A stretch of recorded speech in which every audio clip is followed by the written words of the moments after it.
అప్పుల బాధలు వెంటాడుతున్నాయా? అయితే 6 JVR వారి జాతిరత్నాలు ధరించండి. నమస్తే, వెల్కమ్ టు మనం టీవీ. నేను మీ ప్రియాంకరం. ప్రస్తుతం హైదరాబాద్ లో రియల్ ఎస్టేట్ బిజినెస్ ఏ విధంగా ఉంది, హైడ్రా ఎఫెక్ట్ అలానే అమరావతి ఎఫెక్ట్ ఇప్పుడు హైదరాబాద్ మీద ఏ విధంగా పడుతుంది అనే విషయాన్ని ఈ రోజు మనతో డిస్కస్ చేయడానికి ఈ రోజు మనతో పాటు founder and CEO of realtor oxygen, అలానే 30 years ఇండస్ట్రీ ఎక్స్పీరియన్స్ ఉన్నది డాక్టర్ నంది రామేశ్వరరావు గారికి. మరి ఈ రోజు ఆయన మనతో పాటు ఉన్నారు. ఆయన అడిగి మరిన్ని విషయాలు తెలుసుకుందాం. నమస్కారం సార్. నమస్తే అమ్మా. ఒక పక్క చూసుకుంటే హైడ్రా వల్ల లబో దిబోమని జనాలందరూ అంటున్నారు. హైదరాబాద్ లో ల్యాండ్ కొనాలి అంటే హైడ్రా భయం పట్టుకుందని ఒక మాటలో చెప్పొచ్చు. మరి హైడ్రా ఎఫెక్ట్ హైదరాబాద్ లో రియల్ ఎస్టేట్ బిజినెస్ మీద ఏ విధంగా పడింది అంటారు? ఇది చాలా కాంప్లికేటెడ్ క్వశ్చన్ ప్రియాంక. ఇది చెప్పాలంటే ఒక గంట కాదు 2 గంటలైనా తీరదు. ఎందుకని? 3500 మంది కేటాయించారు దానికి. అవును. హైడ్రా గురించి మాట్లాడే ముందు హైడ్రా కాన్సెప్ట్ ఎందుకు వచ్చింది అనేది ఒక బ్రీఫ్ ఇద్దాం, తర్వాత question. Yeah sure sir. Hydraa అనేది డిసాస్టర్ అసెట్ ప్రొటెక్షన్. అయితే చెరువులు ఉంటాయి మనకు ఇప్పుడు ఈ కాన్సెప్ట్ అనేది ఇప్పుడు హైలైట్ అయింది. కానీ 1920లో మోక్షగుండం విశ్వేశ్వరయ్య అని ఒక ఇంజనీర్ ఉన్నారు, ఇన్స్టిట్యూట్ ఆఫ్ ఇంజనీర్స్. ఈయన పేరుని సెలబ్రేట్ చేస్తాం. మన రీసెంట్గానే అయింది. ఖైరతాబాద్లో పెద్ద బిల్డింగ్ ఉంది ఆ మూల మీద. సో అదేంటంటే ఆయన కాలేజ్ చదువుకున్నప్పుడు, engineering college final year third ఇయర్లో 3 స్టూడెంట్స్ శ్రీశైలం డ్యామ్ లాంటి డ్యామ్ చూడడానికి వెళ్ళారు. వాటర్ ఫ్లో ఎంత ఎంజాయ్ చేస్తాం కదా. వెళ్ళినప్పుడు ఒక ఇంజనీర్, ఒకటే క్లాసు, ఒకటే గ్రూపు, ఒకటే ఫ్యాకల్టీ, ఒకటే సిలబస్. ఒక ఇంజనీర్ అన్నాడంట, ఇక్కడ ఎంత బాగుంది, రోజుకు 1 గంట వచ్చి ఎంజాయ్ చేస్తే బాగుంది అనుకుంటున్నాను. ఒక థింకింగ్, ఆలోచన విధానం గురించి మాట్లాడుతున్నాను. రెండో ఆయన వచ్చి అసలు ఇక్కడ గెస్ట్ హౌస్ కట్టించుకుని ఇక్కడే ఉండిపోతే పెట్టండి. మూడో ఆయన మాత్రం భిన్నంగా ఆలోచించి, ఇంత వాటర్ వేస్ట్ అవుతుంది, దీన్ని ఏదైనా టర్బైన్ ఉపయోగించి పవర్గా మార్చి 600-700 విలేజ్లకి ఇస్తే ఎలా ఉంటుంది. ఆయనే మోక్షగుండం విశ్వేశ్వరయ్య. సో అది అప్పట్లో ఆ FTL బఫర్ జోన్ అనేది ఎందుకు డిక్లేర్ చేశారంటే, ప్రతి గ్రామానికి కూడా పూర్వకాలం ఎలా ఉండేదంటే జాతికి ఒక వీధి ఉండేది. రెడ్డిస్ వేరు, కమ్మాస్ వేరు, ఎస్సీస్ వేరు, అట్లా ఉండే పల్లెటూర్లు ఇప్పటికి కూడా ఉన్నాయి. మన సిటీలో ఉండవు కానీ అక్కడ ఉంటాయి. అంటే ఆ స్ట్రీట్ అంతా ఆలే ఉంటారు, డామినేషన్. సో చెరువులు సపరేట్, ఎవ్రీ గ్రామంకి 5-10 చెరువులు చుట్టుపక్కల కట్టేవారు తాగునీళ్ళు సాగునీళ్ళు అంటారు కదా. ఆ నీరు కోసం కట్టి స్టోర్ చేసేవారు. ఆ చెరువుల సైజు 1 ఎకరం ఉండొచ్చు, 10 ఎకరాలు ఉండొచ్చు, 5 ఎకరాలు, depending on the village population అవన్నీ. సో ఈ చెరువులు ఎప్పుడైతే వర్షం పడ్డాయనుకోండి బాగా నిండిపోయి ఏమవుతుంది, పైకి పొంగి ఒక సర్టన్ రేంజ్ వరకు వెట్ అయిపోతుంది. వర్షం పడినప్పుడు ఫుల్గా ఎప్పుడు ఉందో నీళ్ళంతవరకు. సముద్రంకి వెళ్ళారనుకోండి, ఇసుక ఎట్లా నీళ్ళు వచ్చిన తర్వాత ఇసుక ఉంటుంది, నీళ్ళు ఉంటుంది కానీ ఇసుక వెట్టుగా ఉంటుంది. సో ఆ ఎంతవరకు ఎక్స్టెండ్ అవుతుందో దాన్ని FTL అంటారు, ఫుల్ ట్యాంక్ లెవెల్. అంటే అది నిండిపోయి ట్యాంక్ ఫుల్ అయ్యాక బయటకు వచ్చేది ఎంత స్ప్రెడ్ అవుతుందో దాన్ని FTL అంటారు. Okay. Coming to buffer zone అనేది దాని తర్వాత స్టార్ట్ అవుతుంది. అదేంటంటే 10 ఎకరాల కంటే చెరువు చిన్నదైతే దానికి 9 meters బఫర్ జోన్ వదలాలి, ఎక్కడ FTL దగ్గర నుండి. అదే 25 acres పైన ఉందనుకోండి, దానికి 30 meters వదలాలి.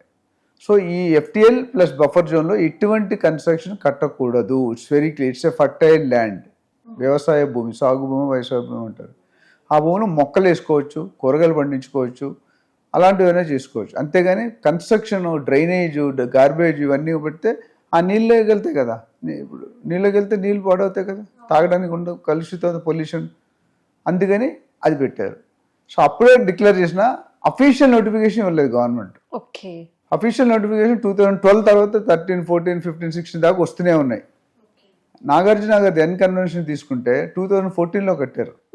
లాస్ట్ 10 years 3500 కోట్లని ఎస్టిమేట్ చేశారు. ఎంతవరకు కరెక్ట్ రాంగో తెలియదు, రఫ్ ఫిగర్ 3000 కోట్ల పైన ఉంది. సో ఆయన 2014లో కట్టినప్పుడు ఆయనకి 3.5 acres FTLలోను బఫర్ జోన్లో కలిపి 3.5 ఉంది, మిగతాది ఓపెన్ ఏరియా ఉంది. టోటల్ 7-8 acres ఉంటుంది. కానీ కన్స్ట్రక్షన్ అంతా FTLలో చేశాడు, అందుకని కొలగొట్టారు. అయితే నాగార్జున గారు ఇప్పుడు కేసు నా పట్టా ఉంది అన్నారు. దానికి ఏవి రంగనాథ్ ఎవరైతే commissioner, Hydraa commissioner, IPS officer, ఆయన ఎక్స్ప్లెనేషన్ ఏమి ఇచ్చారంటే పట్టా ఉంది, దేనికి ఉంది, వ్యవసాయ భూమికి ఉంది, ఈయన కట్టింది commercial activity. So this not tallying, అందుకని కొలగొట్టాం. సో ఇప్పుడు నీకు FTL buffer. Now coming to Hydraa. Hydraa అనేది ఇప్పుడు నిన్న మొన్నటి వరకు డిఫరెంట్ ఉండేది. నిన్న మొన్న కొద్ది పవర్స్ ఇచ్చారు, చట్టం జియో రిలీజ్ చేసి, అంతకుముందు జియో రిలీజ్ చేయలేదు. అవును. It was backed up by certain people. ఎవరంటే GHMC, HMDA, collectorate, revenue, DTCP, RERA, ఇలా ఇరిగేషన్, వీళ్ళందరూ సమూహంగా సంతకాలు పెట్టి ముందు ఆయన నుండి ఇంప్లిమెంట్ చేస్తున్నాడు. చాలామందికి తెలియని ఫ్యాక్ట్ అంటే he is not a complete sole decision maker. ఈయన కూలగొట్టడంలో ఎక్స్పర్ట్. వాళ్ళు చెప్పిన తర్వాత కూలగొట్టు అని సంతకం పెట్టి పేపర్ ఇస్తే కూలగొడుతున్నాడు. అది మొన్నటి వరకు. అది కూలగొట్టినప్పుడు చాలామంది అపోజిషన్ లీడర్స్ ఏమన్నారంటే నీకు అసలు చట్టమే లేదు, హైడ్రా ఇస్ నాట్ వ్యాలిడ్, ఈ విధంగా మొదలుపెట్టారు. సో మొదలుపెట్టినట్టు రేవంత్ రెడ్డి గారు ఏం చేశారంటే మళ్ళీ దానికి స్ట్రీమ్లైన్ చేసి హెచ్ఎండికి, జిహెచ్ఎంసీకి ఇటు ఎటువంటి రూల్స్ ఉన్నాయో అలాంటి రూల్స్ వీళ్ళకి కూడా ఇండివిజువల్ పవర్ ఇచ్చి ఒక జియో పాస్ చేశారు నిన్న కాక మొన్న 2-3 days బ్యాక్.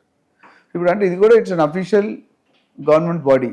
అది ఇండిపెండెంట్గా యాక్ట్ చేయొచ్చు. ఇండిపెండెంట్గా యాక్ట్ చేయడం అంటే మీరు ఒకరితో డిపెండెన్స్ లేకుండా తగ్గింది. ఇంతకుముందు డిపెండెన్స్ ఉండేది, ఇప్పుడు సొంతంగా తీసుకోవచ్చు. సో ఇది ఒక ఫ్యాక్టర్. అండ్ ఏవి రంగనాథ్ కమిషనర్ ఎవరైతే ఉన్నారో ఆయన అంత ముందు కూడా చేసిన పనులన్నీ, ఎస్పీగా, డిఐజీగా చేసిన పనులన్నీ కూడా చాలా పర్ఫెక్ట్గా 100% కాదు 120% జీవిస్తాడు క్యారెక్టర్లో. ఆయనకు ఒక స్పేస్ క్రియేట్ చేసుకుని. ఇప్పుడు కొంతమంది ఉన్నారు, ప్రకాష్ రాజ్ గారు, సత్యనారాయణ గారు, కొంతమంది ఏ రోల్ ఇచ్చినా అందులో ఇన్వాల్వ్ అయిపోతారు. అంటే ఆ రోల్కి జస్టిఫై చేస్తారు. Father role, villain role, brother role ఏదని. అట్లా ఈయనకి ఏ డిపార్ట్మెంట్ ఇచ్చినా ఆయన పర్ఫార్మెన్స్లో ఇప్పుడు 3 పోలీస్ ఆఫీసర్ల పేర్లు వస్తున్నాయి. శ్రీనివాస్ రెడ్డి గారు, సివి ఆనంద్ గారు, ఏవి రంగనాథ్. ఇప్పుడు మీరు యూట్యూబ్ ఓపెన్ చేస్తే సీఎం ఏ లీడర్ కంటే రంగనాథ్ గారి ఫోటోలు ఎక్కువ కనిపిస్తాయి. యూట్యూబ్ కానీ నువ్వు టీవీ ఛానల్ ప్రతిరోజు హైడ్రా మీద టాపిక్ లేనిదే అది హైడ్రా ఎలాగైపోయింది, దినదిన గండం అయిపోయింది. పబ్లిక్లో ఏమైందంటే కొద్ది వ్యతిరేకత అనేది డెవలప్ అయింది. ఎందుకు డెవలప్ అయిందంటే ఇందాక చెప్పా కదా, చెరువులు మొత్తంగా వేలల్లో ఉండే చెరువులు ఇప్పుడు 100లోకి వచ్చేసాయి. మన రీసెర్చ్ చేస్తే 700-750 చెరువులు, అంతమంది 2000-3000 చెరువులు ఉండేవి. అది 750 చెరువులకి అయిపోయింది. ఈ యాక్షన్ తీసుకోకపోతే ఇంకొక 20 సంవత్సరాల తర్వాత నీళ్ళు అంటూ ఉండవు. మనం నీళ్ళు ఇంపోర్ట్ చేసుకోవాలి ఇప్పుడు. అందుకని ఈ యాక్షన్ తీసుకున్నాను రేవంత్ రెడ్డి గారు. ఇంటెన్షన్ మంచిదే. నాకున్న పర్సనల్ ఎక్స్పీరియన్స్ ఒపీనియన్ బట్టి ఇంటెన్షన్ మంచిదేనా, తెలంగాణ ఇవ్వడం తప్పు కాదు కానీ ఇచ్చే విధానం తప్పు అన్నారు. సో వీళ్ళు చేయడం తప్పు కాదు, చేసే విధానంలో ముందే ఇప్పుడు కొన్ని యాక్షన్స్ తీసుకున్నారు. అమెండ్మెంట్స్ చేశారు. ఉన్న వాళ్ళు ఇల్లు కూలగొట్టడం, కాలేజీలు కూలగొట్టడం, హాస్పిటల్ కూలగొట్టడం అని చెప్పారు. ఇదే ముందు చేస్తుంటే చాలా హై బ్రాండ్ వచ్చేది. అది రాకుండా ఎక్స్పీరియన్స్ వల్ల మరి దేని వల్ల తెలియదు, రాలేదు. అందుకని ఇప్పుడు ఏం హైడ్రా యూటర్న్ అనే టాపిక్ మాట్లాడాను. తప్పు ఎవరిది, శిక్ష ఎవరికి. తప్పు చేసింది ఎవరు చేస్తారు. హైడ్రా ఎందుకు వచ్చింది, బిల్డర్ ఫస్ట్ రాంగ్ పని చేశాడు. ఈ జోన్లో FTL బఫర్ జోన్లో ల్యాండ్ తీసుకోకూడదు, తక్కువ తీసుకొని పర్మిషన్ అప్లై చేశాడు. సరే ఈయన పెట్టాడు. ఆ DTCP HMD ఆపాలి కదా, వాళ్ళు ఇచ్చేసారు. సరే వాళ్ళు మీద రేరా ఆపాలి కదా, రేరా కూడా ఇచ్చాడు. సరే బ్యాంక్ కూడా ఆపాలి, బ్యాంక్ కూడా లోన్ ఇచ్చాడు. ఇంక మరి ఇంతమంది ఉంటే కుమ్మకాయ చేస్తే ఏం చేస్తారు. So government officers are manage are whatever process అయ్యి పర్మిషన్ ఇచ్చారు. ఆ పర్మిషన్ ఇచ్చిన వాళ్ళందరూ ఇప్పుడు కొంతమంది రిటైర్ అయిపోయారు, ఉన్నారు, పోయారు. ఇలా చూసుకుంటే చాలా ప్రోగ్రాంలో అంటే చాలా మంది డిస్టర్బ్ అయ్యి ఉన్నారు. సో లేటెస్ట్ ఏంటంటే హైదరాబాద్లో కొద్దిగా ఎఫెక్ట్ అయితే ఉన్నది, మొత్తం జీరో అవుతుంది. ఎందుకంటే సిటీలో కట్టినవన్నీ అక్రమ కట్టడాలు కాదు కదా, 10-20% ఉంటాయి. ఇలా నిజంగా స్ట్రిక్ట్గా హైడ్రా ఇంప్లిమెంట్ చేస్తే 20-30% హైదరాబాద్ గాయబ్ అయిపోతుంది. అందులో పెద్ద పెద్ద నాయకులు, చిన్నోళ్ళు, business man, celebrities, sports stars అందరూ ఉన్నారు, సినీ స్టార్స్. సో అది పరిస్థితి. సో ఇంపాక్ట్ అనేది ఉంది, but it's a temporary impact. Okay, right. Thank you so much sir.